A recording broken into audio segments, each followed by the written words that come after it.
भारत की यह भूमि अपने आप में कई इतिहास को समेटे हुए है। ऐसे ही इतिहास से आज हम परिचित कराने वाले हैं, जो कि 16वीं एवं 17वीं शताब्दी के मध्य यह जय सिमन झील जैसी ऐतिहासिक झील का निर्माण हुआ।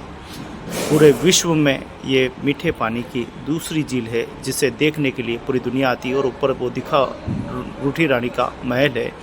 जब रानियां रूठ जाती थी तो राजा उनके लिए एक अलग से महल बनाते थे, जिसको रूठी रानी के नाम से महल बनाया जाता था, जो पहाड़ पे मौजूद है। इस तरह के कई महल बनाए गए हैं जो रूठी रानी के नाम से विख्यात है। तो दोस्तों, आइए हम एक ऐसी ही सुंदर झील से आपको रूबरू कराते हैं।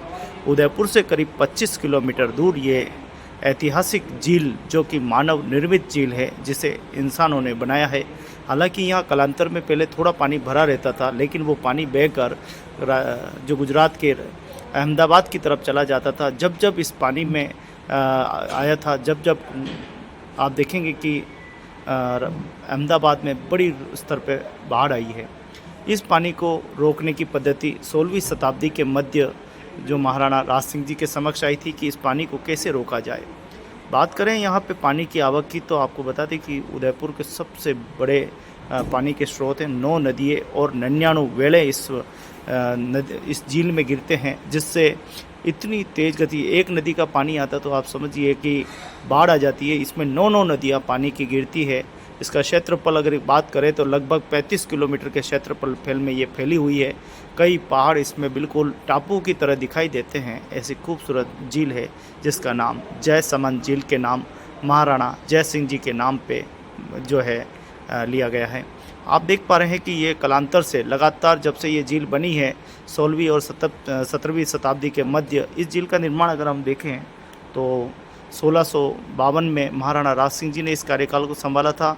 और उसके बाद में राजसमंद झील के ठीक 14 साल के बाद, यानी महाराणा राज सिंह जी का कार्यकाल जो 1680 के मध्य उनका रहा था, और 80 के दौरान ही इस झील का निर्माण कार्य शुरू हो गया था। तो कुल मिलाकर उनके ही पुत्र जय सिंह जी ने इस काम को संभाला था, क्योंकि महाराणा राज सिंह जी बीमारी से ग्रसित थे और वह आंखों से भी कम दिखाई देता था। इसलिए उनके पुत्र ने इस काम को संभाला और जय सिंह जी ने इस झील का निर्माण करवाया। आप देख पा रहे हैं कि इसके पत्थर जो है संगमरमर के पत्थर है। उस ज़माने में यहाँ मेवाड़ के आसपास कोई पत्थर थे नहीं। मेवाड़ के पत्थर जो सारे मकराना ऐसी बड़ी जगहों से लाए गए थे और इस झील का निर्माण हुआ। कुल मिलाकर हम इतिहास की बात करें तो ये बहुत ही प्राकृतिक और मानव निर्मित झील है। अब दोस्तों, बात करते हैं हम कि आखिर इस झील का निर्माण कैसे हुआ, किसने किया, कौन कौन भागीदार रहे। आपको बता दें, इतने बड़े टीले को बनाने के लिए उस समय जैसी भी मशीन तो थी नहीं। आखिर इस झील के इतने बड़े स्ट्रक्चर और निर्माण के लिए गधों को लाद कर यहाँ पर मलबा और मिट्टी जो है वो भराई की गई। 2 पहाड़ियों के मध्य 2 बड़ा टीला बनाया गया, जिससे कि पानी को रोका जा सके। सोचिए दोस्तों, 1-2 गधे तो इसमें काम करेंगे नहीं। लाखों की संख्या में गधों के द्वारा ओड समाज के लोग जो इस काम को बहुत ही अच्छी तरीके से कर सकते हैं, महाराणा जय सिंह जी ने कहा कि इस झील का निर्माण आपको करना है और इसमें भागीदारी निभाती। उस समय में भी बहुत ही ऐसे नाम आते हैं ओड समाज के लोगों के, जो कि ठेकेदार थे, कबीलों के सरदार थे। और उसमें थी माँ जसमा ओडनी। ये एक राजा की बेटी है ऐसा कहा जाता है, और वो राजा की बेटी ओड समाज के अंदर ब्याई गई थी।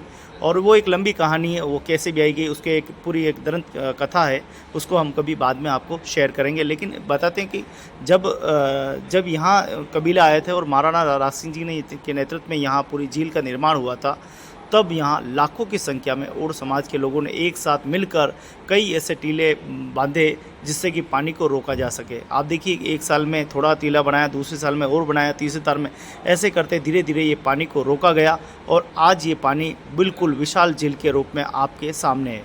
दोस्तों, अगर ये झील अगर फूट जाए, अगर ये झील अगर वास्तव में लीकेज हो जाए, तो आप सोच सकते हैं कि अहमदाबाद में बाढ़ आ सकती है। अहमदाबाद के कई क्षेत्र डूब सकते हैं। इतनी ज़बरदस्त, इतनी बड़ी झील है ये। तो इस झील का ऐतिहासिक और पौराणिक बहुत बातें जो है आपको देखने को मिलेगी। इससे पहले अहमदाबाद में किस प्रकार से बाढ़ आ जाती थी इसी झील के, क्योंकि 9 नदियों का पानी जब जाएगा तो सोचिए कितनी बड़ी तबाही लेकर आएगा।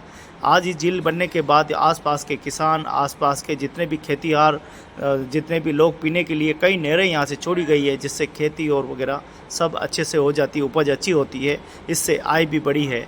कालांतर में हम देखें कि लगान के माध्यम से झील का और भी निर्माण होता रहा। राजा महाराजाओं ने भी लगान लगाकर और ये पूरी सारी व्यवस्थाओं को संभाला और उनके नेतृत्व में बहुत ही अच्छे कार्य हुए थे। आज ये सदियों से ये झील हमारे उदयपुर मेवाड़ का नेतृत्व कर रही है और करोड़ों बीघा हेक्टर ज़मीन इससे पिलाई भी हो रही है, फसल भी हो रही है। कुल मिलाकर इतिहास की हम बात करें तो रज रज और कण में मेवाड़ के इतिहास है और किस प्रकार से 16वीं और शताब्दी के बीच में महाराणा राज सिंह जी ने ये शुरुआत की और उसके बाद में ये झीलें बनने का क्रम रुका नहीं। उसके बाद पिछोला झील, फतेह सागर झील, बड़ी झील, उदय सागर तो हालांकि पहले भी बन गया था, लेकिन उदय सागर नाम था, उसको आगे बढ़ाने का काम जय सिंह जी और महाराणा राज सिंह जी ने किया। कई मंदिरों का निर्माण करवाया, कई सारे ठाकुर जी के मंदिर उन्होंने बनवाए, कृष्ण मंदिर बनवाए।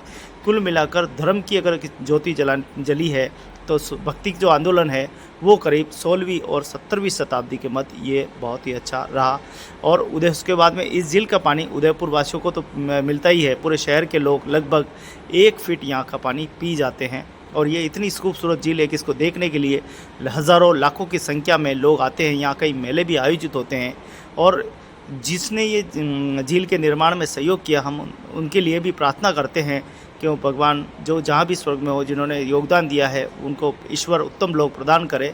इसके साथ ही जिन्होंने जैसे माँ जसमा जी जिन्होंने बहुत बड़ा योगदान दिया, जो कि और समाज की सती माता है, ये भी एक लंबी कहानी है कि वो कैसे सती हुई, क्या कुछ हुआ, वो हम आपको बाद में बताएंगे। लेकिन ऐसी देवी की मूर्ति यहाँ पर होनी चाहिए, इसके लिए हम लगातार आवाज़ उठा रहे हैं कि जसमा माता की मूर्ति यहाँ पर पहाड़ों पर या ऐसी बड़ी मूर्ति हो जिससे देश और दुनिया के लोग ये कहे कि ये जसमा ओढ़नी कौन है, इसके नाम, उसका उल्लेख, उसके कंद और उसकी शैली और पूरी संस्कृति को दर्शाया जाए, जिससे लोग ये समझ सके कि उस ज़माने में बिना जेसीपी, बिना किसी बड़े संसाधन के भी इतना बड़ा काम किया जा सकता था। मानव जाति के लिए एक बहुत बड़ा संदेश जो है वो हो सकता है। तो हम सभी आशा करते हैं कि इस काम में आप सभी सहयोग करेंगे और इस मिशन को हम सभी मिलकर पूरा करेंगे। तो जयसमंद की ये प्राकृतिक बहुत ही खूबसूरत जगह है।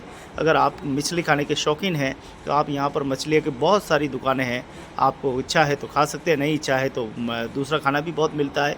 आपकी जैसी मन की भावना, जैसी भावना मन की रही, वैसी प्रभु मूरत देखी वैसी। तो दोस्तों, तो इस वीडियो को ज़्यादा से ज़्यादा शेयर कीजिए और आप जयसमंद पे ज़रूर आइए। तो जयसमंद एक ऐतिहासिक झील है, उदयपुर से लगभग 55 किलोमीटर दूर है। अभी ये वर्तमान में शायद सलूम्बर ज़िले में हो सकती है, लेकिन अभी ज़िले का विस्तार हो रहा है तो हम ये नहीं कह सकते, लेकिन हम ये जरूर बता सकते हैं कि उदयपुर की सुंदरता के लिए इस झील का बहुत बड़ा महत्वपूर्ण योगदान है। ये मानव निर्मित झील लगभग 35 किलोमीटर में फैली हुई है। 9 नदी और 99 वेले इसमें बहते हैं। 16वीं और 17वीं शताब्दी के मध्य इसका निर्माण हुआ।